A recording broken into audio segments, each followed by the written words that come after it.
ਪਾਵਨ ਪਵਿੱਤਰ ਕਲਿਆਣਕਾਰੀ। ਸਤਿਗੁਰਾਂ ਦਾ ਇਤਿਹਾਸ। ਗੁਰੂ ਜਸ ਸਰਵਣ ਕਰ, ਲਾਹ ਪ੍ਰਾਪਤ ਕਰਨਾ ਕਰੀਏ ਜੀ। ਸੋ ਕੱਲ ਦੇ ਦੀਵਾਨਾਂ ਅੰਦਰ ਆਪ ਗੁਰਸਿੱਖ ਸੰਗਤਾਂ ਪ੍ਰਸੰਗ ਸਰਵਣ ਕੀਤਾ ਕਿ ਕਲਗੀਧਰ ਪਾਤਸ਼ਾਹ ਧੰਨ ਗੁਰੂ ਸ੍ਰੀ ਗੁਰੂ ਗੋਬਿੰਦ ਸਿੰਘ ਸਾਹਿਬ ਮਹਾਰਾਜ ਸਾਹਿਬ ਜੀ ਗੁਰਤਾ ਸਿੰਘਾਸਨ ਤੇ ਅਰੂੜ ਹੋ ਸੰਗਤਾਂ ਨੂੰ ਦਰਸ਼ਨ ਦਿਦਾਰੇ ਦੇ ਕੇ ਕਿਰਤਾਰਥ ਕਰ ਰਹੇ ਹੈ। ਸ੍ਰੀ ਅਨੰਦਪੁਰ ਸਾਹਿਬ ਨਗਰੀ ਅੰਦਰ ਦੂਰਾਂ ਦੁਰਾਡਿਆਂ ਤੋਂ ਚੱਲ ਕੇ ਗੁਰੂ ਦਰਸ਼ਨਾਂ ਦੀਆਂ ਅਭਿਲਾਖੀ ਸਿੱਖ ਸੰਗਤਾਂ ਬਹੁਤ ਚੱਲ ਕੇ ਆਉਂਦੀਆਂ, ਨਜ਼ਰਾਨੇ ਗੁਰੂ ਚਰਨਾਂ ਵਿੱਚ ਹਾਜ਼ਰ ਕਰਦੀਆਂ ਤੇ ਮਨੋਵਾਂਛਿਤ ਵਰ ਸਤਿਗੁਰਾਂ ਦੇ ਕੋਲੋਂ ਪ੍ਰਾਪਤ ਕਰਦੀਆਂ। ਸਤਿਗੁਰੂ ਜੀ ਸਮੂਹ ਆਉਣ ਵਾਲੀ ਸੰਗਤ ਨੂੰ ਹਰ ਤਰ੍ਹਾਂ ਦੀਆਂ ਜਿੱਥੇ ਕਾਮਨਾਵਾਂ ਇੱਛਾਵਾਂ ਦੀ ਪੂਰਤੀ ਬਖਸ਼ਦੇ, ਉੱਥੇ ਨਾਮ ਸਿਮਰਨ ਭਗਤੀ ਦਾ ਉਪਦੇਸ਼ ਦੇ ਕੇ ਧੰਨ ਗੁਰੂ ਨਾਨਕ ਦੇਵ ਜੀ ਦੁਆਰਾ ਚਲਾਏ ਹੋਏ ਸਿੱਖੀ ਮਾਰਗ ਦੇ ਉੱਪਰ ਸੰਗਤਾਂ ਨੂੰ ਪ੍ਰੇਰਿਤ ਕਰਦੇ ਹੈ। ਸੋ ਇਤਿਆਦ ਪ੍ਰਸੰਗ ਆਪਾਂ ਪਿਛਲੇ ਦੀਵਾਨਾਂ ਅੰਦਰ ਸਰਵਣ ਕਰ ਚੁੱਕੇ ਹਾਂ। ਇਸ ਤੋਂ ਅੱਗੋਂ ਪਾਵਨ ਕਥਾ ਦੀ ਪ੍ਰਾਰੰਭਤਾ ਹੋ ਰਹੀ ਹੈ। ਕਲਿਆਣਕਾਰੀ ਸਤਿਗੁਰਾਂ ਦਾ ਇਤਿਹਾਸ।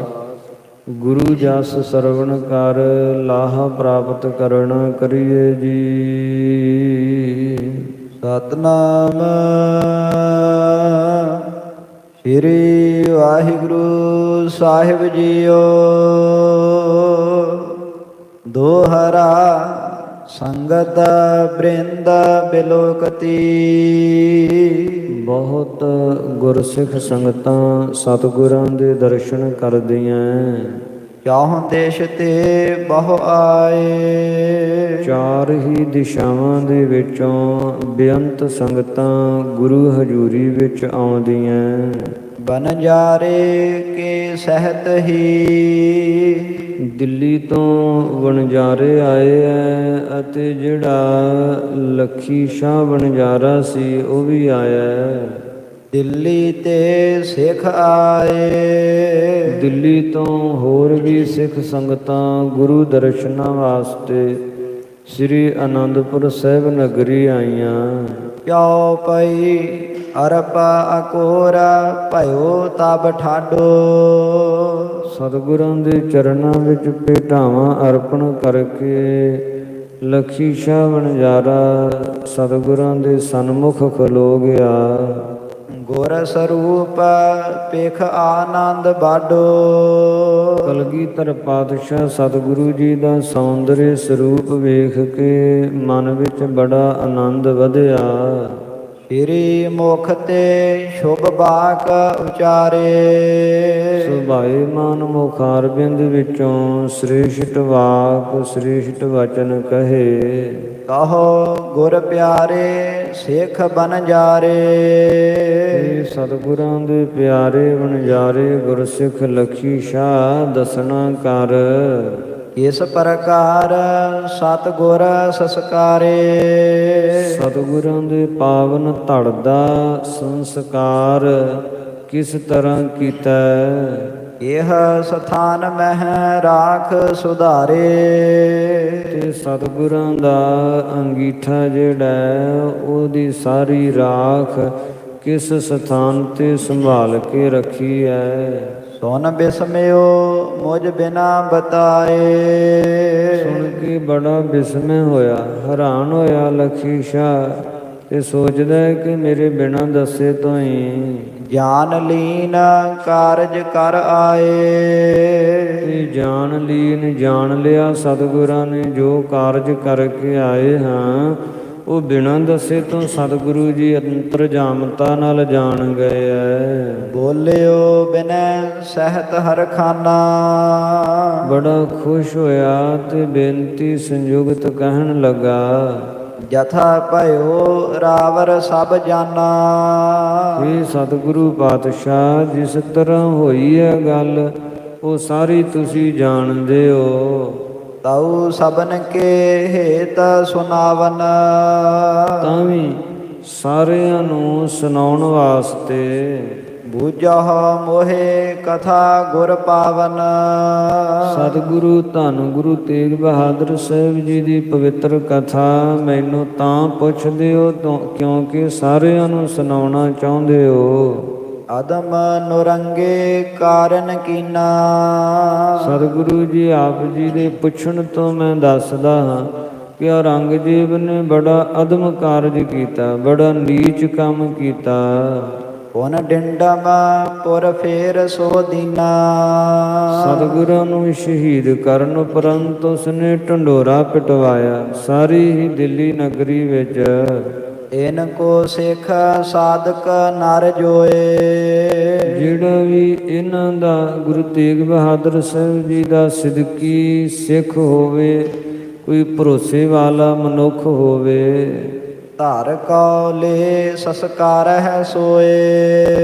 ਉਹ ਸਤਿਗੁਰਾਂ ਦਾ ਧੜ ਲੈ ਕੇ ਤੇ ਸਤਿਗੁਰਾਂ ਦੇ ਧੜ ਦਾ ਅੰਤਮ ਦਾ ਸੰਸਕਾਰ ਕਰ ਲਵੇ। ਸੁਨਿਓ ਸਭਨ ਕਰ ਤਰਾਸ ਵਿਸਾਲਾ। ਔਰੰਗਜ਼ੇਬ ਦਾ ਇਹ ਪਿਟਵਾਇਆ ਢੰਡੋਰਾ ਸਾਰਿਆਂ ਨੇ ਸੁਣਿਆ ਹੈ, ਪਰ ਸੁਣ ਕੇ ਮਨ ਵਿੱਚ ਤਰਸਤ ਹੋਏ, ਡਰ ਗਏ ਸਿੱਖ। ਕੋਏ ਨਾ ਬੋਲ ਸਕਿਓ ਤਿਸ ਕਾਲਾ। ਉਸ ਸਮੇਂ ਕੋਈ ਵੀ ਨਾ ਬੋਲ ਸਕਿਆ। ਹਮ ਹੈ ਸਿੱਖ ਨਾ ਕਿਨਹੁ ਬਤਾਵਾ। ਤੇ ਨਾ ਹੀ ਕਿਸੇ ਨੇ ਦੱਸਿਆ ਕਿ ਅਸੀਂ ਇਹਨਾਂ ਸਤਿਗੁਰਾਂ ਦੇ ਸਿੱਖ ਹਾਂ। ਦਬਕ ਰਹੇ ਨਿਜ ਨਿਜ ਘਰ ਥਾਵਾ। ਆਪੋ ਆਪਣੇ ਘਰ, ਆਪੋ ਆਪਣੇ ਥਾਂ ਟਿਕਾਣਿਆਂ ਤੇ ਦਬਕ ਰਹੇ, ਦਬੇ ਰਹੇ। ਡਰਤ ਹਿਰਦੇ ਕੋ ਦੇ ਨਾ ਬਤਾਏ। ਹਿਰਦੇ ਵਿੱਚ ਡਰਦੇ ਐ ਕਿ ਕੋਈ ਜਾ ਕੇ ਔਰੰਗਜ਼ੇਬ ਨੂੰ ਦੱਸ ਨਾ ਦਵੇ ਕਿ ਇਹ ਵੀ ਸਤਿਗੁਰਾਂ ਦੇ ਸਿੱਖ ਹੈ। ਜੇ ਸਾਡੇ ਸਿੱਖ ਹੋਣ ਦਾ ਪਤਾ ਲੱਗਾ ਤੇ ਸਾਨੂੰ ਵੀ ਉਹ ਔਰੰਗਾ ਇਸ ਤਰ੍ਹਾਂ ਹੀ ਮਾਰ ਦੇਵੇਗਾ, ਸ਼ਹੀਦ ਕਰ ਦੇਵੇਗਾ। ਚਾਹੇ ਬੰਦ ਹਮ ਦੇ ਮਰਵਾਏ। ਬਾਦਸ਼ਾਹ ਸਾਨੂੰ ਬੰਨ ਕੇ ਪਰਿਵਾਰ ਸੰਯੁਕਤ ਮਰਵਾ ਦੇਵੇਗਾ। ਦੁਰ ਦੁਰ ਗਏ ਆਪਣੇ ਘਰ ਮਹਿ। ਇਸ ਕਾਰਨ ਕਰਕੇ ਜਿਹੜੇ ਸਿੱਖ ਸਨ ਦਿੱਲੀ ਨਗਰੀ ਵਿੱਚ ਆਪੋ ਆਪਣੇ ਘਰਾਂ ਵਿੱਚ ਦੁਰ ਗਏ ਐ, ਆਪੋ ਆਪਣੇ ਘਰਾਂ 'ਚ ਲੋਕ ਗਏ ਐ। ਨਹਿ ਮਾਨੀ ਸਿੱਖੀ ਕਿਸ ਪੁਰ ਮਹਿ। ਨਗਰੀ ਵਿੱਚ ਕਿਸੇ ਨੇ ਸਿੱਖੀ ਮੰਨੀ ਨਹੀਂ, ਸਵੀਕਾਰ ਹੀ ਨਹੀਂ ਕੀਤੀ, ਕਿਹਾ ਹੀ ਨਹੀਂ ਕਿ ਅਸੀਂ ਸਿੱਖ ਹਾਂ। ਸ੍ਰੀ ਗੋਬਿੰਦ ਸਿੰਘ ਸੁਨ ਕਰ ਐਸੇ। ਧੰਨ ਕਲਗੀਧਰ ਪਾਤਸ਼ਾਹ ਗੁਰੂ ਗੋਬਿੰਦ ਸਿੰਘ ਸਾਹਿਬ ਜੀ ਸਤਿਗੁਰਾਂ ਨੇ ਲੱਖੀ ਸ਼ਾਹ ਵਣਜਾਰੇ ਦੇ ਇਹ ਜਿਹੜੇ ਬੋਲ ਬਚਨ ਸੁਣੇ ਤਾਂ ਸੁਣ ਕੇ ਗਰਜਤ ਬੋਲੇ ਜਲ ਧਰ ਜੈਸੇ। ਜਿਵੇਂ ਜਲ ਧਰ ਵਰਖਾ ਕਰਦਾ, ਜਿਵੇਂ ਬੱਦਲ ਮੋਲੇ ਧਾਰ ਵਰਖਾ ਕਰਦਾ ਨਾ ਗਰਜਦਿਆਂ ਹੋਇਆ, ਇਉਂ ਗਰਜਵੀਂ ਆਵਾਜ਼ ਦੇ ਵਿੱਚ ਕਲਗੀਧਰ ਪਾਤਸ਼ਾਹ ਜੀ ਕਹਿਣ ਲੱਗੇ, ਇਸ ਬਿਦ ਕੋ ਅਬ ਪੰਥ ਬਨਾਵੋ। ਇਹ ਗੁਰੂ ਸਿੱਖੋ, ਅਸੀਂ ਅਜਿਹਾ ਪੰਥ ਸਾਜ ਦਿਆਂਗੇ, ਅਜਿਹਾ ਖਾਲਸਾ ਰਚ ਦਿਆਂਗੇ। ਸਕਲ ਜਗਤ ਮਹਿ ਬਹੁ ਬਿਦਤਾਵੋ। ਸਮੁੱਚੇ ਜਗਤ ਦੇ ਵਿੱਚ ਉਸ ਪੰਥ ਨੂੰ ਅਸੀਂ ਬਿਦਤ ਕਰ ਦਿਆਂਗੇ, ਇਤਨਾ ਵੱਡਾ ਪ੍ਰਗਟ ਕਰ ਦਿਆਂਗੇ। ਲੱਖ ਹੋਂ ਜਗ ਕੇ ਨਰ ਇਕ ਥਾਏ। ਲੱਖਾਂ ਜਗਤ ਦੇ ਮਨੁੱਖ ਇੱਕ ਥਾਂ ਤੇ ਖਲੋਤੇ ਹੋਣ। ਤਿਨ ਮਹਿ ਮਿਲੇ ਏਕ ਸਿੱਖ ਜਾਏ। ਉਹਨਾਂ ਦੇ ਵਿੱਚ ਇੱਕ ਵੀ ਸਿੱਖ ਜਾ ਕੇ ਮਿਲ ਪਵੇ। ਸਭ ਮਹਿ ਪ੍ਰਥਕ ਪਛਾਨਿਓ ਪਰੈ। ਉਹ ਸਾਰਿਆਂ ਵਿੱਚ ਵੱਖਰਾ ਪਛਾਣਿਆ ਪਵੇਗਾ। ਐਸਾ ਪੰਥ ਰਚ ਦਿਆਂਗੇ ਅਸੀਂ ਕਿ ਪੰਥ ਵਿਚਲੇ ਸਿੰਘ ਸੰਸਾਰੀ ਜੀਵਾਂ ਦੇ ਲੱਖਾਂ ਦੀ ਤਾਦਾਦ ਵਿੱਚ ਖਲੋਤਿਆਂ ਵਿੱਚ ਇਕੱਲਾ ਗੁਰੂ ਕਾ ਸਿੱਖ ਜਿਹੜਾ ਸਿੰਘ ਹੈ ਉਹ ਬਿੰਦ ਪ੍ਰਗਟ ਹੀ ਨਿਰਾਲਾ ਵੱਖਰਾ ਦਿਖਾਈ ਦਿਆ ਕਰੇਗਾ। ਰਲੈ ਨਾ ਕਿਉ ਹੋ ਕੈਸੇ ਹੋ ਕਰੈ। ਕਿਸੇ ਵੀ ਤਰ੍ਹਾਂ ਕਰਿਆ, ਕਿਸੇ ਵੀ ਢੰਗ ਨਾਲ ਉਹ ਸੰਸਾਰ ਦੇ ਵਿੱਚ ਰਲੇਗਾ ਨਹੀਂ, ਸੰਸਾਰ ਤੋਂ ਨਿਰਾਲਾ ਵੱਖਰਾ ਪੰਥ ਸਾਜ ਦਿਆਂਗੇ। ਜਥਾ ਬਕਨ ਮਹਿ ਹੰਸ ਨਾ ਛਪੈ। ਜਿਸ ਤਰ੍ਹਾਂ ਬਕਨ ਬਗਲਿਆਂ ਦੇ ਵਿੱਚ ਹੰਸ ਛੁਪਦਾ ਨਹੀਂ ਹੈ, ਇਉਂ ਸੰਸਾਰ ਵਿੱਚ ਗੁਰੂ ਦਾ ਸਿੱਖ ਛੁਪ ਨਹੀਂ ਸਕੇਗਾ। ਗਿਰਜਨ ਬਿਖੈ ਮੋਰ ਜਿਮ ਦਿਪੈ। ਗਿਰਜਾਂ ਦੇ ਵਿੱਚ ਜਿਸ ਤਰ੍ਹਾਂ ਮੋਰ ਦਿਪੈ ਨਾਮ ਪ੍ਰਕਾਸ਼ਦਾ ਹੈ, ਇਸ ਤਰ੍ਹਾਂ ਗੁਰੂ ਦਾ ਸਿੰਘ ਜਿਹੜਾ ਪ੍ਰਕਾਸ਼ਿਤ ਹੋਇਆ ਕਰੇਗਾ। ਜਿਉ ਖਾਰਗਨ ਮਹਿ ਬਲੀ ਤੁਰੰਗ। ਜਿਵੇਂ ਬਹੁਤ ਖੋਤੇ ਹੋਣ ਤੇ ਉਹਨਾਂ ਵਿੱਚ ਬਲੀ ਤੁਰੰਗ ਘੋੜਾ ਨਿਰਾਲਾ ਵੱਖਰਾ ਪਛਾਣਿਆ ਜਾਂਦਾ ਹੈ। ਜਥਾ ਮ੍ਰਿਗਨ ਮਹਿ ਕੇਹਰ ਅੰਗ। ਇਹ ਜਿਸ ਤਰ੍ਹਾਂ ਮ੍ਰਿਗਨ ਹਿਰਨਾਂ ਦੇ ਵਿੱਚ ਸ਼ੇਰ ਦੇ ਅੰਗ ਹੁੰਦੇ ਆ, ਭਾਵ ਜਿਵੇਂ ਸ਼ੇਰ ਸ਼ੋਭਦਾ ਹੈ। ਤਿਮ ਨਾਨਾ ਭੇਖਨ ਕੇ ਮਾਹੇ। ਇਸੇ ਤਰ੍ਹਾਂ ਅਨੇਕ ਭੇਖਾਂ ਦੇ ਵਿੱਚ ਮਾਮ ਸਿੱਖ ਕੇ ਸਗਲੇ ਪਰਖਾਹੇ। ਸਾਡੇ ਸਿੱਖ ਨੂੰ ਸਾਰੇ ਪਰਖ ਲਿਆ ਕਰਨਗੇ। ਐਸਾ ਪੰਥ ਰਚ ਦਿਆਂਗਾ, ਐਸਾ ਖਾਲਸਾ ਗੁਰੂ ਕੀਆਂ ਲਾਡਲੀਆਂ ਫੌਜਾਂ ਰਚ ਦਿਆਂਗਾ। ਕਲਗੀਧਰ ਪਾਤਸ਼ਾਹ ਕਹਿੰਦੇ ਲੱਖਾਂ ਵਿੱਚ ਖਲੋਤੇ ਗੁਰੂ ਕੇ ਬਾਣੇ ਵਾਲੇ ਗੁਰੂ ਕੇ ਸਿੱਖ ਨਿਰਾਲੇ ਵੱਖਰੇ ਪਛਾਣੇ ਜਾਇਆ ਕਰਨਗੇ। ਸੁਨਤ ਸਭਾ ਸਭ ਬਿਸਮੈ ਹੋਈ। ਸੁਣ ਕੇ ਸਾਰੀ ਸਭਾ ਬੜੀ ਹੈਰਾਨ ਹੋਈ। ਬਾਕ ਅਚਾਨਕ ਜਾਣਤ ਸੋਈ। ਇਹ ਸਾਰਿਆਂ ਨੇ ਜਾਣਿਆ ਕਿ ਅਚਨਚੇਤ ਸੁਭਾਵਕ ਗੁਰੂ ਜੀ ਦੀ ਰਸਨਾ ਤੋਂ ਇਹ ਬੋਲ ਨਿਕਲਿਆ ਤੇ ਅਵਸ਼ ਹੀ ਇਹ ਸਤਿ ਹੋਣਗੇ। ਕੌਣ ਬਨਜਾਰਾ ਬੂਜਨ ਕਰਿਓ। ਫਿਰ ਵਣਜਾਰੇ ਨੂੰ ਲਖੀ ਸ਼ਾਹ ਨੂੰ ਪੁੱਛਿਆ, ਤੋ ਤੇ ਕਹੋ ਕਾਜ ਕਿਮ ਸਰਿਓ। ਕਿ ਲਖੀ ਸ਼ਾਹ ਗੁਰਾਂ ਦੇ ਪਾਵਨ ਧੜ ਦਾ ਅੰਤਮ ਦਾਹ ਸੰਸਕਾਰ ਕਰਨ ਰੂਪੀ ਕਾਰਜ ਤੁਹਾਡੇ ਕੋਲੋਂ ਕਿਵੇਂ ਸਰਿਆ ਹੈ। ਕਹਿਤ ਭਇਓ ਲੈ ਬ੍ਰਿਖਬ ਕਨੇਰੇ। ਕਹਿਣ ਲੱਗਾ ਹੱਥ ਜੋੜ ਕੇ, ਸਤਿਗੁਰੂ ਜੀ ਬਹੁਤ ਬ੍ਰਿਖਬ ਲੈ ਕੇ, ਬਹੁਤ ਬੈਲ ਗੱਡੀਆਂ ਲੈ ਕੇ ਪਹੁੰਚਿਓ ਜਾਏ ਗੁਰੂ ਧਰ ਨੇਰੇ। ਸਤਿਗੁਰਾਂ ਦੇ ਧੜ ਦੇ ਨੇੜੇ, ਸਤਿਗੁਰਾਂ ਦੇ ਧੜ ਦੇ ਕੋਲ ਪਹੁੰਚ ਗਿਆ ਮੈਂ। ਮਹਾ ਧੂਰ ਵਾਯੂ ਤੇ ਭਈ। ਤੇਜ ਪਵਨ ਵਗਣੇ ਕਰਕੇ ਬੜੀ ਧੂੜ ਮਿੱਟੀ ਘਟਾ ਉੱਡ ਰਿਹਾ ਸੀ। ਦਸੋਂ ਦਿਸ਼ਾ ਨਹਿ ਜਾਣੀ ਗਈ। ਦਸੋਂ ਹੀ ਦਿਸ਼ਾਵਾਂ ਦੇ ਵਿੱਚ ਕੁਝ ਵੀ ਨਹੀਂ ਸੀ ਦਿਖਾਈ ਦੇ ਰਿਹਾ। ਘੱਟੇ ਦੇ ਨਾਲ ਦਿਸ਼ਾਵਾਂ ਅਸ਼ਾਦ ਦਿੱਤੀਆਂ ਗਈਆਂ, ਢੱਕ ਦਿੱਤੀਆਂ ਗਈਆਂ। ਤਬ ਉਠਾਏ ਮੈਂ ਸਕਟ ਮਝਾਰੇ। ਤਦੋਂ ਮੈਂ ਸਕਟ ਜਿਹੜੇ ਗੱਡੇ ਸੀ ਉਹਨਾਂ ਦੇ ਵਿੱਚ ਸਤਿਗੁਰਾਂ ਦੀ ਪਾਵਨ ਦੇਹੀ ਨੂੰ ਧੜ ਨੂੰ ਚੁੱਕ ਕੇ ਧਾਰ ਕਾਰ ਧਾਰ ਨਿਜ ਬ੍ਰਿਖਬ ਸੰਭਾਰੇ। ਬੈਲ ਗੱਡੀਆਂ ਦੇ ਉੱਪਰ ਗੁਰਾਂ ਦਾ ਧੜ ਰੱਖ ਕੇ ਆਪਣੇ ਬ੍ਰਿਖ ਬੈਲਾਂ ਨੂੰ ਸੰਭਾਲਣਾ ਕੀਤਾ। ਪਾਸ਼ੇ ਖੋਜਨ ਲੱਗੇ ਕਨੇਰੇ। ਜਦੋਂ ਧੜ ਚੁੱਕ ਲਿਆ ਉਥੋਂ ਤੇ ਬਹੁਤ ਸਿਪਾਹੀ ਖੋਜ ਕਰਨ ਲੱਗੇ, ਲੱਭਣ ਲੱਗੇ। ਨਹਿ ਪਾਇਓ ਧਰ ਸਭ ਬਿਦ ਹੇਰੇ। ਸਭ ਤਰ੍ਹਾਂ ਦੇ ਨਾਲ ਸਿਪਾਹੀ ਵੇਖ ਕੇ ਹਾਰ ਗਏ ਐ, ਪਰ ਉਹਨਾਂ ਨੂੰ ਗੁਰਾਂ ਦਾ ਧੜ ਨਹੀਂ ਮਿਲਿਆ, ਨਹੀਂ ਲੱਭਿਆ।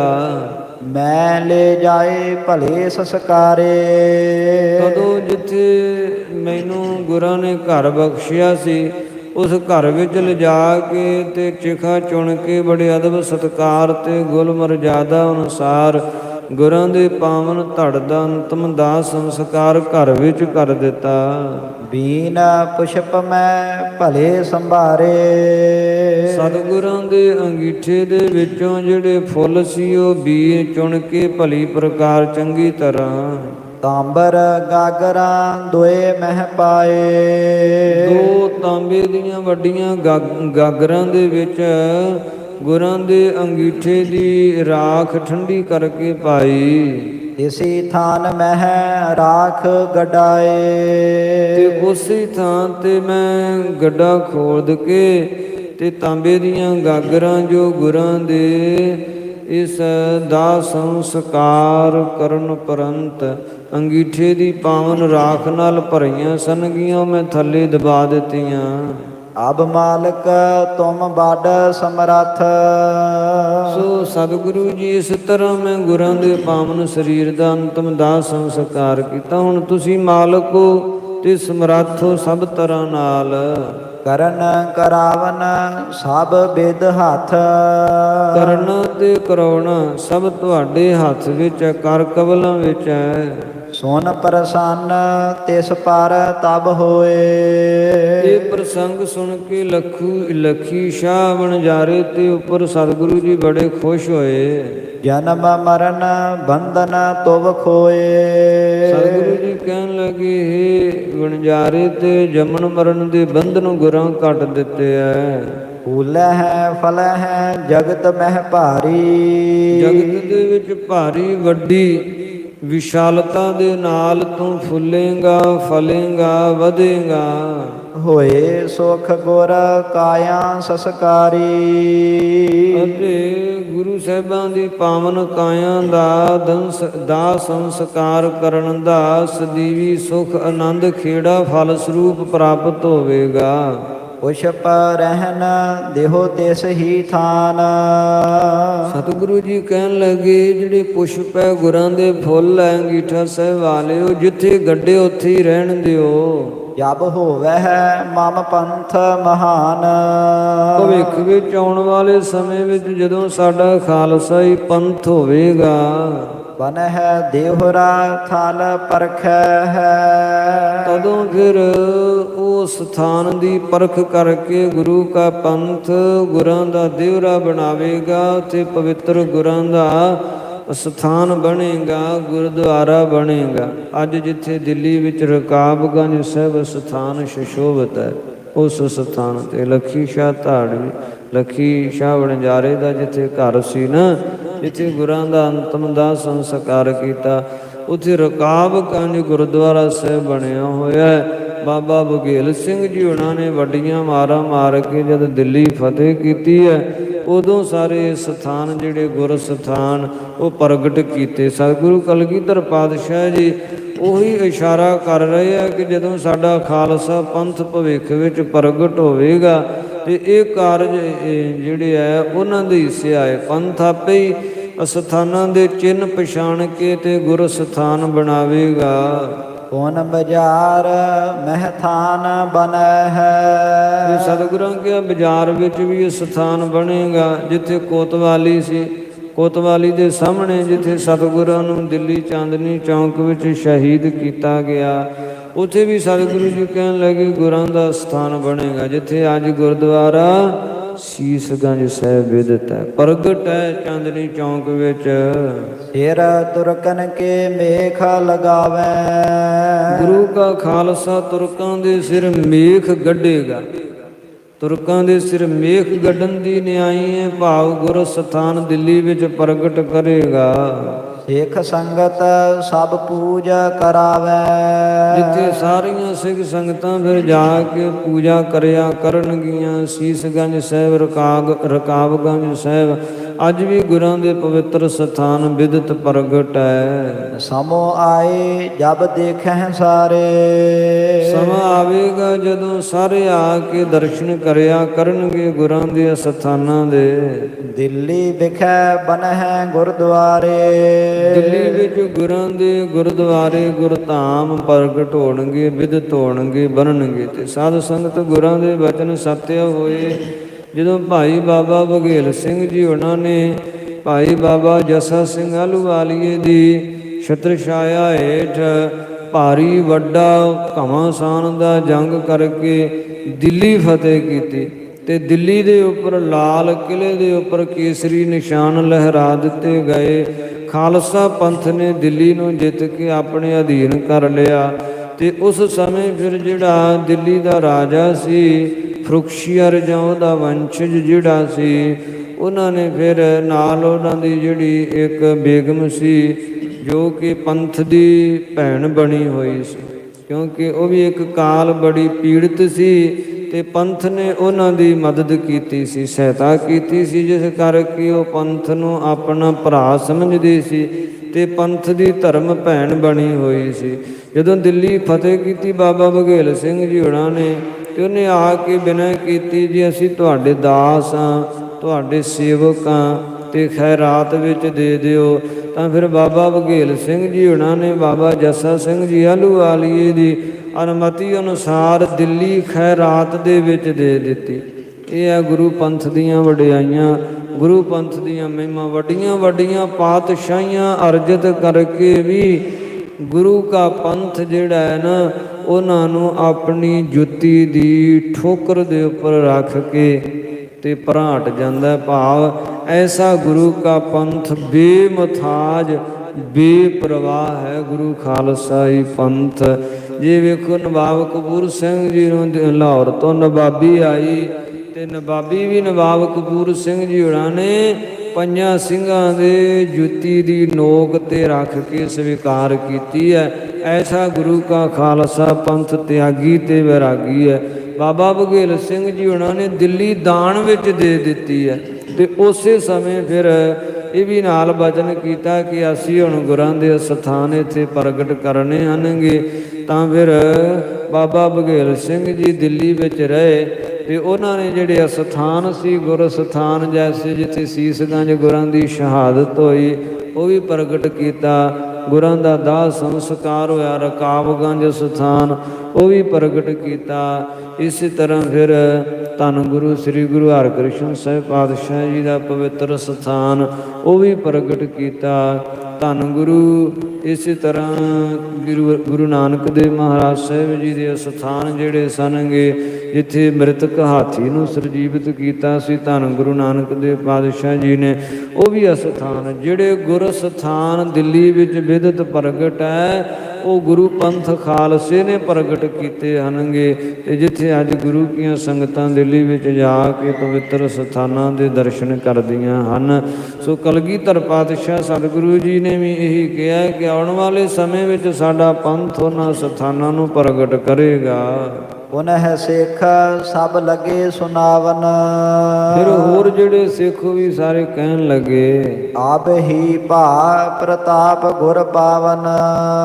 ਕਿ ਸਤਿਗੁਰਾਂ ਦਾ ਭਾਵ ਕਲਗੀਧਰ ਪਾਤਸ਼ਾਹ ਜੀ ਦਾ ਅਬ ਹੀ ਹੁਣੇ ਹੀ ਬੜਾ ਵੱਡਾ ਪ੍ਰਤਾਪ ਪ੍ਰਗਟ ਹੋਇਆ ਹੈ। ਜਬ ਕੋ ਕਾਰਨ ਕੀਨੋ ਸ਼ਾਹੂ। ਜਦੋਂ ਦਾ ਸ਼ਾਹੂ ਨਾਮ ਔਰੰਗਜ਼ੇਬ ਬਾਦਸ਼ਾਹ ਨੇ ਗੁਰੂ ਸ੍ਰੀ ਗੁਰੂ ਤੇਗ ਬਹਾਦਰ ਸਾਹਿਬ ਪਾਤਸ਼ਾਹ ਜੀ ਦੀ ਸ਼ਹਾਦਤ ਦਾ ਵੱਡਾ ਕਾਰਜ ਕੀਤਾ, ਅਰਥਾਤ ਇਹ ਬਹੁਤ ਨੀਚ ਕਰਮ ਕਮਾਇਆ ਔਰੰਗਜ਼ੇਬ ਨੇ, ਜੋ ਗੁਰਾਂ ਨੂੰ ਸ਼ਹੀਦ ਕੀਤਾ। ਜਦੋਂ ਦਾ ਸ਼ਹੀਦ ਕੀਤਾ ਹੈ, ਤਬ ਕੇ ਭਇਓ ਹੌਲ ਔਰ ਮਾਹੂ। ਤਦੋਂ ਤੋਂ ਨਰੰਗੇ ਦੇ ਮਨ ਵਿੱਚ ਬੜਾ ਹੌਲ ਉੱਠਦਾ ਹੈ। ਏਕ ਨਿਸਾ ਮਹਿ ਸੋਇਓ ਘਰ ਮੈਂ। ਇੱਕੋ ਹੀ ਰਾਤ ਦਿੱਲੀ ਵਿੱਚ ਸੌਂ ਪਾਇਆ। ਜਿਸ ਦਿਨ ਗੁਰਾਂ ਦੀ ਸ਼ਹਾਦਤ ਹੋਈ, ਉਹ ਇੱਕੋ ਹੀ ਰਾਤ ਦਿੱਲੀ ਵਿੱਚ ਰਹਿ ਪਾਇਆ। ਸੁੱਤਾ ਤੇ ਖੈਰ ਉਦਨ ਵੀ ਨਹੀਂ ਗਿਆ ਇਹਦੇ ਕੋਲੋਂ, ਪਰ ਰਾਤ ਰਿਹਾ ਉਸ ਦਿਨ ਦਿੱਲੀ। ਬਾਹਰ ਨਾ ਬਰਿਓ ਵਿਸਾਲ ਤਿਮਰ ਮੈਂ। ਫਿਰ ਮਗਰੋਂ ਇਹ ਦਿੱਲੀ ਮਹਿਲਾਂ ਵਿੱਚ ਵਾੜੀ ਨਹੀਂ ਪਾਇਆ, ਹਨੇਰੇ ਵਿੱਚ ਪ੍ਰਵੇਸ਼ ਹੀ ਨਹੀਂ ਕਰ ਪਾਇਆ। ਇਹ ਵਹਿਰ ਬਾਗ ਮੈਂ ਮੰਦਰ ਕੋਏ। ਬਾਹਰ ਬਾਗ ਵਿੱਚ ਰਹਿੰਦਾ, ਕਦੇ ਕਿਸੇ ਮੰਦਰ ਮਕਾਨ ਵਿੱਚ ਰਾਤ ਕੱਟਦਾ, ਕਦੇ ਕਿਸੇ 'ਚ। ਰਾਤ ਪਰੈ ਤਹਿ ਪਰ ਕੈ ਸੋਏ। ਜਦੋਂ ਰਾਤ ਪੈਂਦੀ ਹੈ ਤੇ ਬਾਹਰ ਜਾ ਕੇ ਪੈ ਕੇ ਸੌਂਦਾ ਹੈ। ਏਕ ਥਾਨ ਨਿਸ ਦੁੱਤੀ ਨਾ ਸੋਵੈ। ਜਿਹੜੇ ਥਾਂ ਤੇ ਇੱਕ ਦਿਨ ਸੌਂ ਜਾਂਦਾ, ਦੂਜੇ ਦਿਨ ਉੱਥੇ ਸੌਂਦਾ ਨਹੀਂ। ਬੜਾ ਡਰ ਆਉਂਦਾ ਇਹਨੂੰ, ਖੌਫ ਆਉਂਦਾ, ਭੈ ਭੀਤ ਹੁੰਦਾ ਨਰੰਗਾ। ਫਲ ਨਵੀਨ ਬਸ ਬੇਹਿਤ ਜੋਵੈ। ਅਗਲੀ ਰਾਤ ਕੱਟਣ ਵਾਸਤੇ ਨਵੇਂ ਸਥਾਨ ਨੂੰ ਖੋਜਦਾ, ਲੱਭਦਾ। ਦਿਨ ਪਤ ਉਦੇ ਦੁਰਗ ਮਹਿ ਬਰੈ। ਜਦੋਂ ਸੂਰਜ ਉਦੇ ਹੁੰਦਾ, ਫਿਰ ਕਿਲੇ ਵਿੱਚ ਆ ਵੜਦਾ। ਰਾਜ ਸਾਜ ਕੋ ਕਾਰਜ ਕਰੈ। ਇਹ ਰਾਜ ਕਾਜ ਦੇ ਕੰਮ ਜਿਹੜੇ ਉਹ ਕਰਦਾ। ਪਰੈ ਜਾਮਨੀ ਨਿਕਸ ਸਿਧਾਰੈ। ਜਦੋਂ ਰਾਤ ਪੈਂਦੀ ਤੇ ਫਿਰ ਮਹਿਲਾਂ ਚੋਂ ਨਿਕਲ ਜਾਂਦਾ। ਸੁਪਤੈ ਆਨ ਥਾਨ ਡਰ ਧਾਰੈ। ਭੈ ਭੀਤ ਹੋਇਆ ਨਰੰਗਾ, ਫਿਰ ਹੋਰ ਥਾਂ ਤੇ ਜਾ ਕੇ ਰਾਤ ਕੱਟਦਾ। ਜਾਨੀ ਪਰੈ ਚੜੈ ਕਿਤ ਦੇਸ਼। ਜਾਣਿਆ ਪੈਂਦਾ ਕਿ ਹੁਣ ਕਿਸੇ ਦੇਸ਼ ਵੱਲ ਚੜ੍ਹਾਈ ਕਰੇਗਾ ਨਰੰਗਾ। ਤਿਆਰੀ ਧਾਰੈ ਹਿਰਦੈ ਹਮੇਸ਼ਾ। ਹਮੇਸ਼ਾ ਹੀ ਬੜੀ ਤਿਆਰੀ ਧਾਰਨ ਕਰਦਾ ਰਹਿੰਦਾ ਹੈ, ਮੁਹਿੰਮ ਨੂੰ ਚੜ੍ਹਨ ਵਾਸਤੇ ਤਿਆਰੀ ਵਿੱਚ ਲੱਗਾ ਰਹਿੰਦਾ ਹੈ। ਦਿਲ ਵਾਲੀ ਸਿੱਖਨ ਜਬ ਕਹਿਓ, ਜਦੋਂ ਦਿਲ ਵਾਲੀ ਨਾਮ ਦਿੱਲੀ ਦੀ ਸੰਗਤ ਨੇ ਇਸ ਤਰ੍ਹਾਂ ਬਚਨ ਸੁਣਾਏ ਗੁਰਾਂ ਨੂੰ, ਤਬ ਕਿਰਪਾਲ ਚਿਤ ਸੰਸੈ ਲਹਿਓ। ਤਾਂ ਮਾਮਾ ਕਿਰਪਾਲ ਚੰਦ ਜੀ ਦਾ ਚਿੱਤ ਜਿਹੜਾ ਉਹ ਸੰਸ਼ੇ ਗ੍ਰਸਤ ਹੋਇਆ। ਮਾਮਾ ਜੀ ਵਿਸ਼ੇਸ਼ ਪੁੱਛਦੇ ਆ, ਬੂਝਨ ਲੱਗਿਓ ਕਹੋ ਸਭ ਬਾਤੀ। ਵਿਸ਼ੇਸ਼ ਕਰਕੇ ਪੁੱਛਦੇ ਮਾਮਾ ਜੀ, ਗੁਰਸਿੱਖੋ ਸਾਰੀ ਗੱਲ ਖੋਲ ਕੇ ਦੱਸੋ। ਪਾਤਕ ਕਰਮਾ ਕਿਤੋਂ ਪ੍ਰਿਆਤੀ, ਜਿਹੜਾ ਪਾਪ ਕਰਮਾਂ ਵਾਲਾ ਨਰੰਗਾ ਹੈ, ਕਿੱਧਰ ਨੂੰ ਜਾਣ ਦੀ ਤਿਆਰੀ ਵਿੱਚ, ਕਿਹੜੀ ਮੁਹਿੰਮ ਨੂੰ ਚੜ੍ਹਨ ਲੱਗਾ ਹੈ? ਪੂਰਬ ਦੱਖਣ ਪਛਚਮ ਔਰ, ਪੂਰਬ ਨੂੰ ਜਾ ਰਿਹਾ ਹੈ ਜਾਂ ਦੱਖਣ ਨੂੰ ਜਾ ਰਿਹਾ, ਪੱਛਮ ਨੂੰ ਜਾ ਰਿਹਾ ਜਾਂ ਉੱਤਰ ਨੂੰ ਜਾ ਰਿਹਾ ਹੈ? ਕਾਜ ਜੰਗ ਕੋ ਭਾ ਕਿਤ ਜੋਰ, ਕਿੱਧਰ ਜੰਗ ਵਾਲਾ ਜੋਰ ਆਣ ਪਿਆ, ਕਿੱਧਰ ਜੰਗ ਵਾਲਾ ਕਾਰਜ ਆਣ ਪਿਆ। ਜਿਸ ਤੇ ਦੁਸ਼ਟ ਆਪ ਪ੍ਰਸਥਾਨੈ, ਜਿਸ ਕਰਕੇ ਦੁਸ਼ਟ ਨਰੰਗਾ ਆਪ ਜਾ ਰਿਹਾ ਹੈ। ਇਸ ਕੋ ਸਤਿਗੁਰ ਸਭ ਕਿਛ ਹਾਨੈ, ਇਹਦਾ ਭਾਵ ਨਰੰਗੇ ਦਾ ਸਾਰਾ ਤੇਜ ਜੋ ਜਲਾਲ ਸੰਪਤੀ ਸਤਿਗੁਰੂ ਜੀ ਹਾਨ ਕਰ ਦੇਣਗੇ, ਨਾਸ ਕਰ ਦੇਣਗੇ। ਤਬ ਕਰ ਜੋਰ ਕਹੈ ਦਿਲ ਵਾਲੀ। ਮਾਮਾ ਜੀ ਦੇ ਬਚਨ ਸੁਣੇ ਤੇ ਦਿੱਲੀ ਦੀ ਸੰਗਤ ਜਿਹੜੀ ਦਿਲਵਾਲੀ ਆ ਉਹ ਕਹਿਣ ਲੱਗੀ, ਸੁਨਹੁ ਪ੍ਰਸੰਗ ਵਿਸਾਲ ਕੁਚਾਲੀ। ਕੋਟੀ ਚਾਲ ਵਾਲਾ ਪ੍ਰਸੰਗ ਤੁਸੀਂ ਵੀ ਸੁਣੋ ਮਾਮਾ ਕਿਰਪਾਲ ਚੰਦ ਜੀ। ਚਾਹ ਜਹਾਂ ਜਾਣਤ ਸ਼ੁਭ ਨੀਤ, ਜਿਹੜਾ ਨਰੰਗੇ ਦਾ ਪਿਓ ਸੀ ਨਾ ਸ਼ਾਹਜਹਾਂ, ਬੜੀ ਨੀਤੀ ਜਾਣਦਾ ਸੀ, ਨੀਤੀ ਨਿਪੁੰਨ ਸੀ ਸ਼ਾਹਜਹਾਂ। ਬਰਤਤ ਰਹਿਓ ਆਪ ਜਿਮ ਨੀਤ, ਤੇ ਆਪ ਬੜੀ ਸ੍ਰੇਸ਼ਟ ਨੀਤੀ ਵਰਤਦਾ ਰਿਹਾ। ਨੀਤੀ ਨਿਪੁੰਨ ਹੋਣੇ ਨਾਤੇ ਉਹਨੇ ਹਮੇਸ਼ਾ ਹੀ ਨੀਤੀ ਵਿੱਚ ਸਾਰਾ ਰਾਜ ਭਾਗ ਸੰਭਾਲਿਆ। ਸੋ ਗਹਿਲੀਨ ਕੈਦ ਕਰ ਰਾਖਾ, ਉਹਨੂੰ ਨਰੰਗੇ ਨੇ ਫੜ ਲਿਆ ਤੇ ਕੈਦ ਕਰ ਲਿਆ ਉਹਨੂੰ। ਮਰਨ ਸਮੈ ਇਸਕੇ ਸੰਗ ਭਾਖਾ, ਤੇ ਜਦੋਂ ਮਰਨ ਸਮੇਂ, ਜਦੋਂ ਮਰਨ ਲੱਗਾ ਸੀ ਨਾ ਸ਼ਾਹਜਹਾਂ, ਉਦੋਂ ਨਰੰਗੇ ਨੂੰ ਸ਼ਾਹਜਹਾਂ ਨੇ ਇਸ ਤਰ੍ਹਾਂ ਕਿਹਾ ਸੀ, ਜੇਤ ਕਲੇ ਅਬ ਦਰਬ ਸਿਪਾਹੀ, ਕਿ ਜਿੰਨਾ ਕੁ ਧਨ ਸਿਪਾਹੀ ਲੈਂਦੇ ਆ ਨਾ ਪੁੱਤਰ, ਇਸ ਤੇ ਘਾਟ ਕਰਹੁ ਕਬ ਨਾਹੀ। ਇਹ ਤੋਂ ਘੱਟ ਨਾ ਤਨਖਾਹ ਕਰੇ ਸਿਪਾਹੀਆਂ ਦੀ। ਸਿਪਾਹੀਆਂ ਦੀ ਤਨਖਾਹ ਬੜੀ ਜ਼ਰੂਰੀ ਹੁੰਦੀ ਹੈ। ਜਿੰਨਾ ਕੁ ਮਾਮਲਾ ਲੈਂਦੇ ਆ ਸਿਪਾਹੀ, ਕਿਸੇ ਵੀ ਕਾਰਨ ਵਸ ਇਹਨਾਂ ਸਿਪਾਹੀਆਂ ਦੀ ਤਨਖਾਹ ਨਾ ਘਟਾਈ। ਇਹ ਪੱਕੀ ਕੀਤੀ ਸੀ ਸ਼ਾਹਜਹਾਂ ਨੇ ਔਰੰਗਜ਼ੇਬ ਨੂੰ। ਹਿੰਦ ਧਰਮ ਕੋ ਨਹੀਂ ਬਿਗਾਰਹੁ, ਦੂਜੀ ਗੱਲ ਇਹ ਚੇਤੇ ਰੱਖੀ, ਜੇ ਆਪਣਾ ਨਿਸ਼ਕੰਟਕ ਰਾਜ ਕਮਾਉਣਾ ਤੇ ਹਿੰਦ ਧਰਮ ਨਾਲ ਵਿਗਾੜੀ ਨਾ, ਹਿੰਦੂਆਂ ਦੇ ਵਿਰੁੱਧ ਨਾ ਚੱਲੇ। ਇੱਕ ਸਮ ਦੋਨੋਂ ਕੋ ਪ੍ਰਤਪਾਰਹੁ, ਦੋਨਾਂ ਨੂੰ ਆਪਣੀ ਪ੍ਰਜਾ ਸਮਝ ਕੇ, ਹਿੰਦੂ ਹੋਣ ਭਾਵੇਂ ਮੁਸਲਮਾਨ, ਦੋਵਾਂ ਨੂੰ ਆਪਣੀ ਪ੍ਰਜਾ ਸਮਝ ਕੇ ਇੱਕ ਸਮਾਨ ਪ੍ਰਤਪਾਲਨਾ ਕਰੀ, ਦੋਨਾਂ ਦੀ ਪਰਵਰਿਸ਼ ਕਰੀ। ਤਾਨੇ ਸ਼ਾਹੇ ਜੋ ਦੱਖਣ ਮਾਹੀ, ਤੇ ਤੀਜੀ ਹੋਰ ਤੈਨੂੰ ਤਾਕੀਦ ਕਰਦੇ ਆ ਕਿ ਇੱਕ ਤਾਨੇ ਸ਼ਾਹ ਹੈ ਦੱਖਣ ਦੇ ਵੱਲ, ਤਾਨੇ ਸ਼ਾਹ ਇੱਕ ਦੱਖਣ ਦੇ ਵਿੱਚ ਹੈ। ਤਬ ਮੁਹਿੰਮ ਤਿਸ ਪਰ ਕਰ ਨਾਹੀ, ਉਹਦੇ ਤੇ ਕਦੇ ਮੁਹਿੰਮ ਨਹੀਂ ਕਰਨੀ, ਉਹਦੇ ਤੇ ਕਦੇ ਚੜ੍ਹ ਕੇ ਨਹੀਂ ਜਾਣਾ। ਗੋਲ ਕੁੰਡੇ ਦਾ ਬਾਦਸ਼ਾਹ ਤਾਨੇ ਸ਼ਾਹ, ਤੇ ਗੋਲ ਕੁੰਡੇ ਉੱਪਰ ਕਦੇ ਤੋਂ ਚੜ੍ਹਾਈ ਕਰਕੇ ਨਹੀਂ ਜਾਣਾ। ਇਤਿਆਦਿਕ ਕੁਛ ਔਰ ਬਤਾਈ, ਇਤਿਆਦ ਕੁਝ ਹੋਰ ਵੀ ਗੱਲਾਂ ਜਿਹੜੀਆਂ ਸ਼ਾਹਜਹਾਂ ਨੇ ਔਰੰਗਜ਼ੇਬ ਨੂੰ ਦਸੀਆਂ। ਇਸ ਹਿਤ ਲਿਖਾਂ ਪ੍ਰਸੰਗ ਵਧਾਈ, ਉਹ ਸਾਰਾ ਪ੍ਰਸੰਗ ਕਵੀ ਜੀ ਕਹਿੰਦੇ ਮੈਂ ਕਿਉਂ ਵਧਾ ਕੇ ਲਿਖਾਂ, ਇਤਿਹਾਸ ਗੁਰਾਂ ਦਾ ਸੁਣਾਉਣਾ, ਮੁਗਲਾਂ ਦਾ ਇਤਿਹਾਸ ਤੇ ਮੈਂ ਸੁਣਾ ਨਹੀਂ ਰਿਹਾ।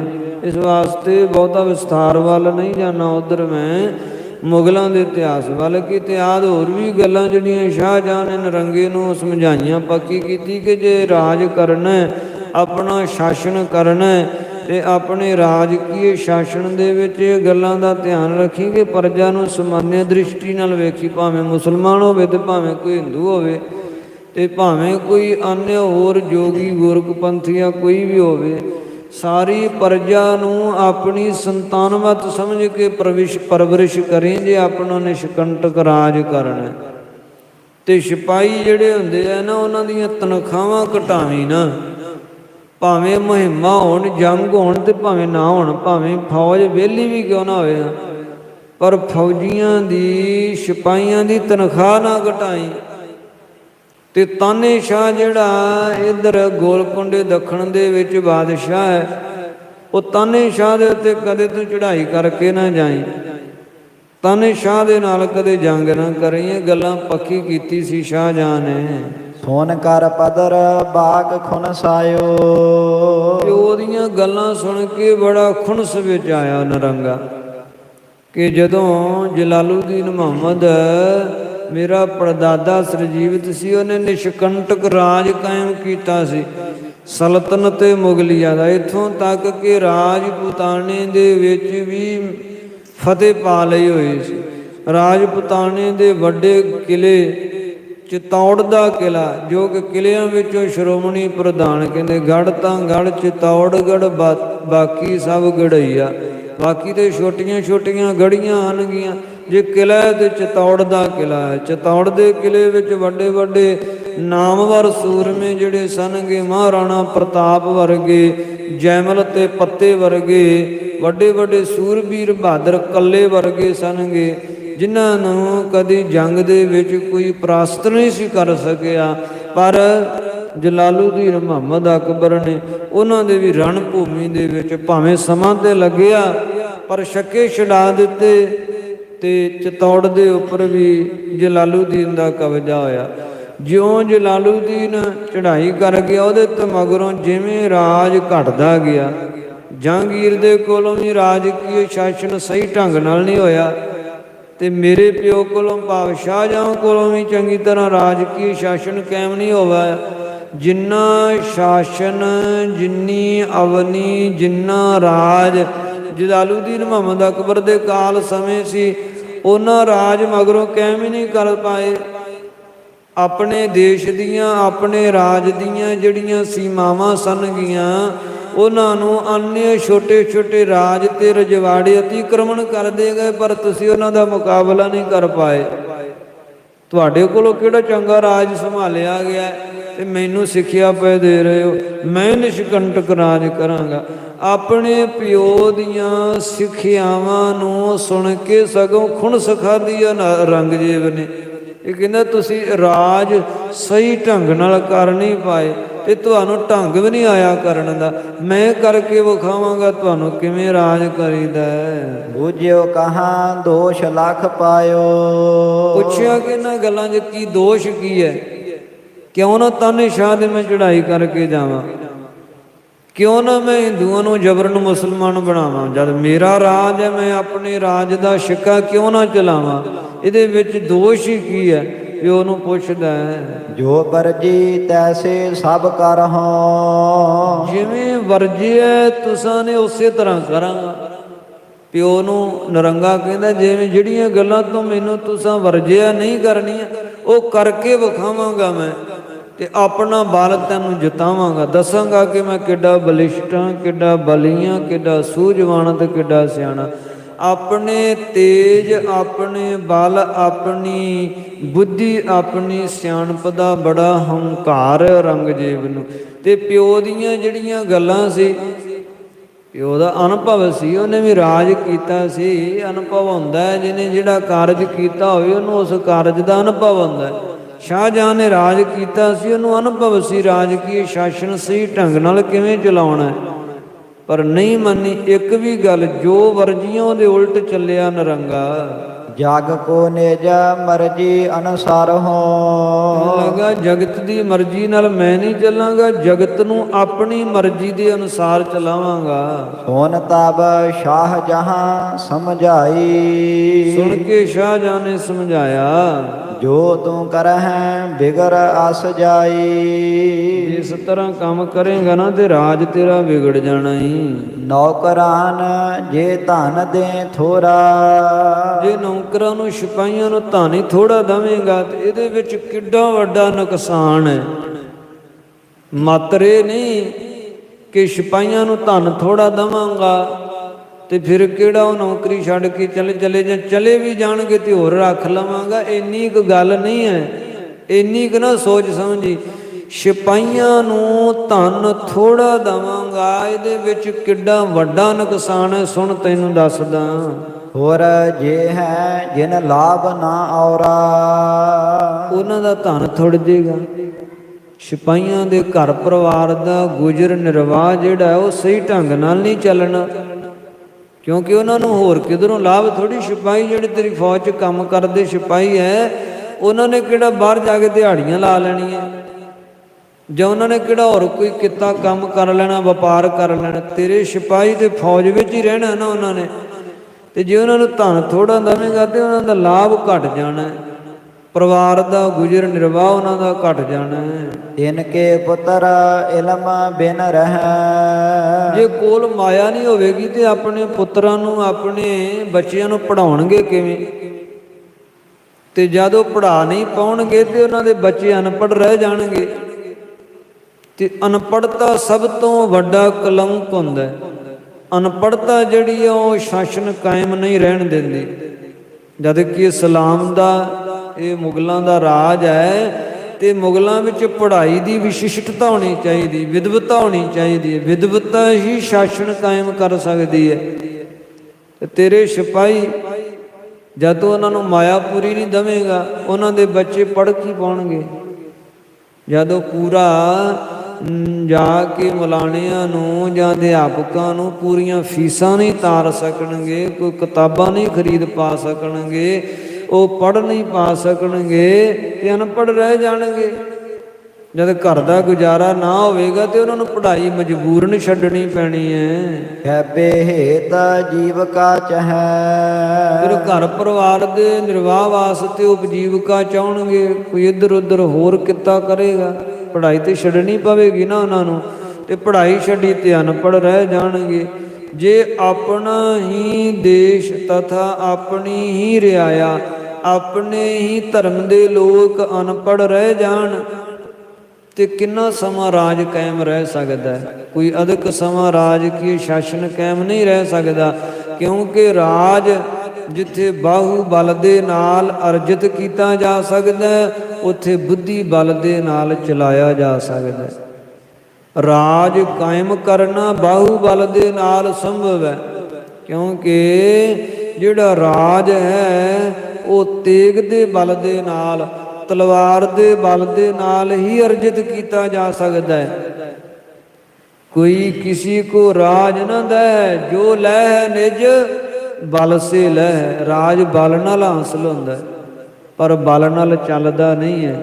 ਸਰੀਰ ਦੇ ਬਲ ਨਾਲ ਰਾਜ ਨਹੀਂ ਚੱਲਿਆ ਕਰਦੇ, ਰਾਜ ਬੁੱਧੀ ਦੇ ਬਲ ਦੇ ਨਾਲ ਚੱਲਿਆ ਕਰਦੇ ਹੈ, ਰਾਜ ਵਿਦਿਆ ਦੇ ਬਲ ਦੇ ਨਾਲ ਚੱਲਿਆ ਕਰਦੇ ਹੈ। ਤੇ ਜੇ ਵਿਦਿਆ ਹੀ ਨਾ ਰਹੇਗੀ ਤੇ ਰਾਜ ਕੀ ਕਾਇਮ ਰਹੇਗਾ? ਲਗ ਬੈ ਕਾਜ ਕਰਨ ਲਗ ਪਰੈ, ਸਿਪਾਹੀਆਂ ਦੀਆਂ ਸੰਤਾਨਾਂ ਜਿਹੜੀਆਂ ਉਹ ਛੋਟੀ ਉਮਰ 'ਚ ਕੰਮਕਾਰ ਕਰਨ ਲੱਗ ਪੈਣਗੇ। ਬਿਨ ਧਨ ਇਲਮ ਕਹੋ ਕਿਮ ਧਰੈ, ਧਨ ਤੋਂ ਬਿਨਾਂ ਇਲਮ ਕਿਵੇਂ ਹਾਸਲ ਹੋਵੇਗਾ?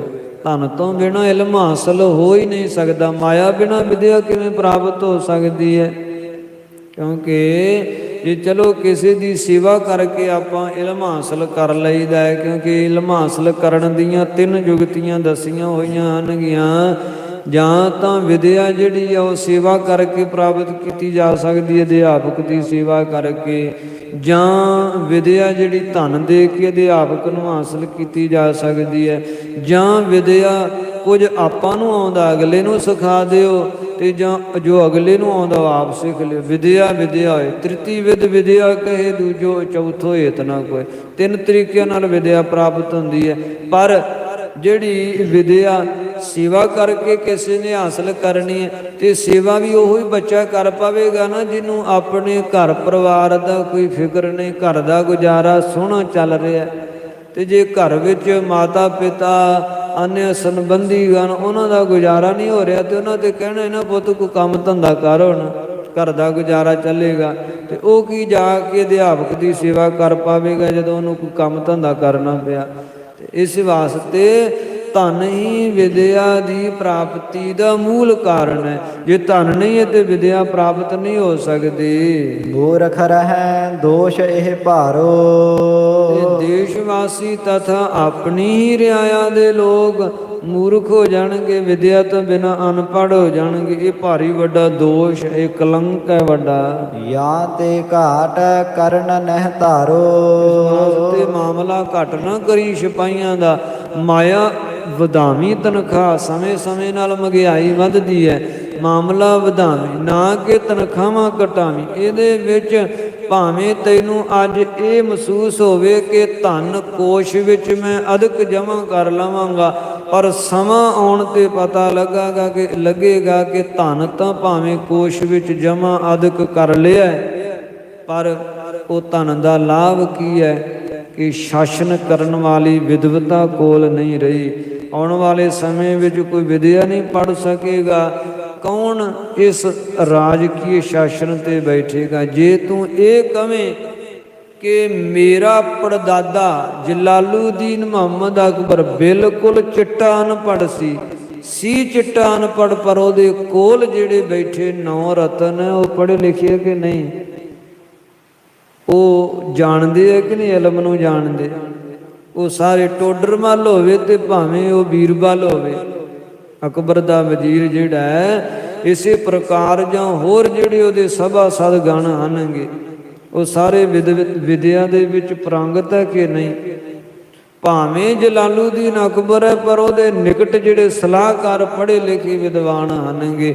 ਬਿਨਾਂ ਵਿਦਵਤਾ ਤੋਂ ਰਾਜਕੀय ਸ਼ਾਸਨ ਚੱਲ ਹੀ ਨਹੀਂ ਸਕਦਾ। ਇਸ ਵਾਸਤੇ ਇਹ ਗੱਲ ਹਮੇਸ਼ਾ ਯਾਦ ਰੱਖੀ। ਸੋ ਇਤਿਆਦ ਗੱਲਾਂ ਜਿਹੜੀਆਂ ਹਨਗੀਆਂ ਉਹ ਸ਼ਾਹਜਹਾਂ ਨੇ ਆਪਣੇ ਹੀ ਸੁਪੁੱਤਰ ਔਰੰਗਜ਼ੇਬ ਨੂੰ ਸਮਝਾਈਆਂ ਤੇ ਸਮਝਾਉਣ ਦਾ ਬਥੇਰਾ ਯਤਨ ਕੀਤਾ, ਪਰ ਮੂਰਖ ਸੀ, ਹਠੀਆ ਸੀ।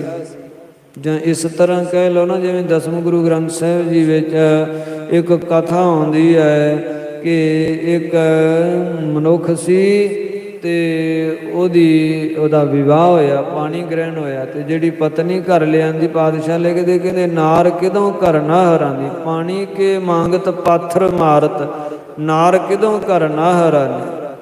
ਕਹਿੰਦੇ ਪਾਣੀ ਮੰਗੀਆਂ ਉਹ ਪੱਥਰ ਮਾਰਦੀ ਆ, ਉਲਟ ਚੱਲਦੀ, ਜੋ ਉਹਨੂੰ ਕਹਿਣਾ ਉਹ ਤੋਂ ਉਲਟ ਚੱਲਣਾ।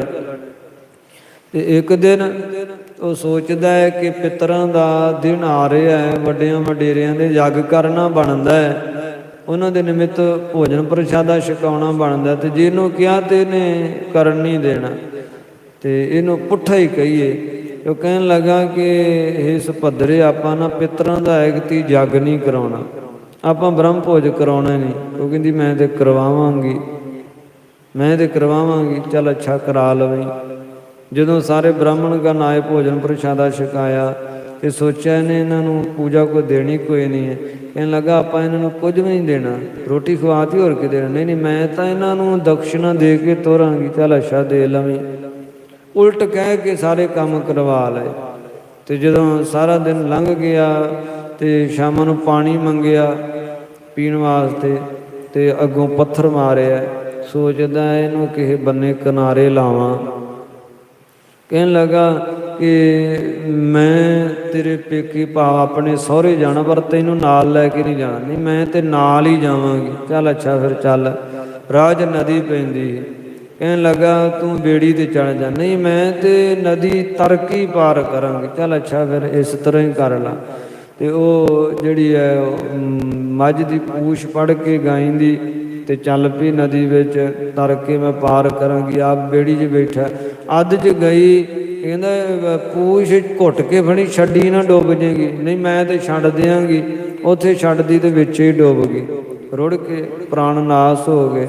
ਤੇ ਉਹ ਜਿੱਧਰੋਂ ਪਾਣੀ ਆਉਂਦਾ ਸੀ ਨਾ ਉਧਰ ਨੂੰ ਤੁਰ ਪਿਆ। ਕੋਈ ਪੁੱਛਦਾ ਕਿੱਧਰ ਨੂੰ ਜਾ ਰਿਹਾ? ਮੇਰੀ ਪਤਨੀ ਡੁੱਬ ਕੇ ਮਰ ਗਈ, ਮੈਂ ਲੱਭ ਰਿਹਾ। ਇੱਧਰ ਕਿੱਧਰ ਲੱਭ ਰਿਹਾ? ਪਾਣੀ ਤੇ ਉਧਰ ਨੂੰ ਜਾ ਰਿਹਾ। ਉਹ ਨਹੀਂ, ਉਹ ਪੁੱਠੀ ਚੱਲਦੀ, ਉਹ ਚੜ੍ਹਦੀ ਨਹੀਂ ਗਈ ਹੋਣੀ। ਸੋ ਇਸ ਤਰ੍ਹਾਂ ਨਰੰਗੇ ਦਾ ਸੁਭਾਅ ਵੀ ਐਸਾ ਹੈ, ਪੁੱਠਾ।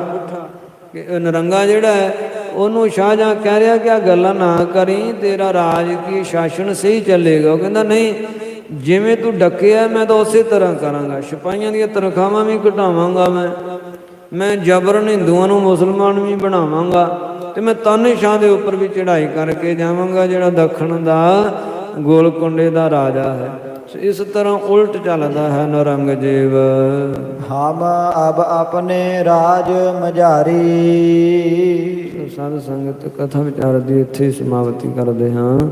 ਤੁਸ਼ ਬੁੱਧੀ ਅਦਾਸਾਂ ਦੀ ਸੁਭਾਵਕ ਅਨੇਕ ਪ੍ਰਕਾਰ ਦੀਆਂ ਗਲਤੀਆਂ ਹੋ ਗਈਆਂ, ਸੰਗਤ ਬਖਸ਼ਣ ਯੋਗ ਹੈ, ਕਿਰਪਾ ਕਰਕੇ ਬਖਸ਼ ਲੈਣਾ। ਧੰਨ ਗੁਰੂ ਸ੍ਰੀ ਗੁਰੂ ਤੇਗ ਬਹਾਦਰ ਸਾਹਿਬ ਜੀ ਕਲਗੀਧਰ ਪਾਤਸ਼ਾਹ ਸ੍ਰੇਸ਼ਟ ਮੱਤ ਦੇਣ ਵਾਲੇ ਹਨ। ਅੱਗੇ ਵਾਸਤੇ ਸੁਧ ਕਥਾ ਵਿਚਾਰ ਕਰਨ ਦੀ ਬੁੱਧੀ ਬਖਸ਼ਣ। ਸਭੀ ਸੰਗਤਾਂ ਦੇ ਲੋਕ ਸੁਖੀਏ ਪਰਲੋਕ ਸੁਹੇਲੇ ਕਰਨ। ਮੂਰਖ ਰਹਿ ਦੋਸ਼ ਇਹ ਭਾਰੋ, ਜਾਂ ਤੇ ਘਾਟ ਕਰਨ ਨਹਿ ਧਾਰੋ। ਵਾਹਿਗੁਰੂ ਜੀ ਕਾ ਖਾਲਸਾ, ਵਾਹਿਗੁਰੂ ਜੀ ਕੀ ਫਤਿਹ।